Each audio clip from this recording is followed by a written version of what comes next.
day of my life as a personal chef. Guys, I am so excited to be back doing dinner parties. I purposefully take time off in the winter and just kind of dial back my work just so I can rest and kind of regroup. But spring and summer, I head out to the Hamptons and it's going to be very busy next few months. So make sure you're following along for that. But this was a dinner party I did for 8 people. And when I posted the ASMR version of this video, so many of you were in the comments asking me to run through the menu, talk about the dishes, talk about the process. So for this dinner, my client sent over a few ideas that they had, and then I just built off of that to kind of round out the dishes and make it a little bit more cohesive. For dessert, they wanted a strawberry shortcake kind of vibe, so I ended up doing a pound cake with some strawberry sauce, sliced strawberries, macerated strawberries, and then vanilla whipped cream, and then I ended up serving that with some vanilla ice cream as well. Once dessert was out of the way, I assembled my baked brie. So this was a nice puff pastry that I layered with fig jam and then 2 wheels of brie. The double-decker brie was iconic, and she will be making an appearance again. Then I portioned my salmon, and then I like to rest it on paper towel just to get it nice and dry. I stuck that in the fridge for later. I did some vegetable prep, and then I piped out this herb butter that I made to go with my homemade focaccia. There were some other prep tasks in there, but I didn't get footage of everything because I'm a busy boy. But I ended up putting this crudité platter together as the other appetizer. This hummus changed my life, and it's all thanks to my friend Sarah. She's another private chef based out in LA, and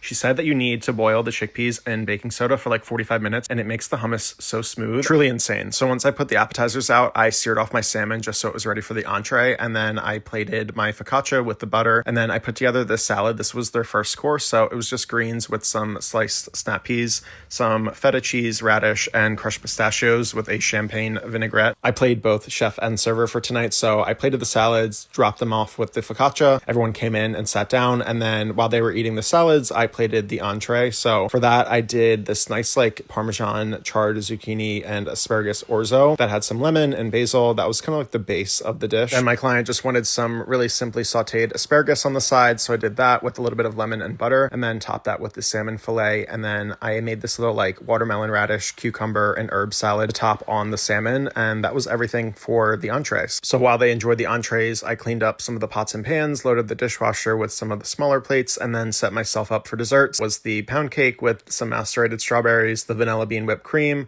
fresh strawberries, the strawberry sauce, and then vanilla ice cream. And that was everything for the night. They loved it, and I can't wait to go back and do another party for them. But until then, make sure you follow along to keep up with more dinner parties coming up in the Hamptons, and I'll see you back here soon.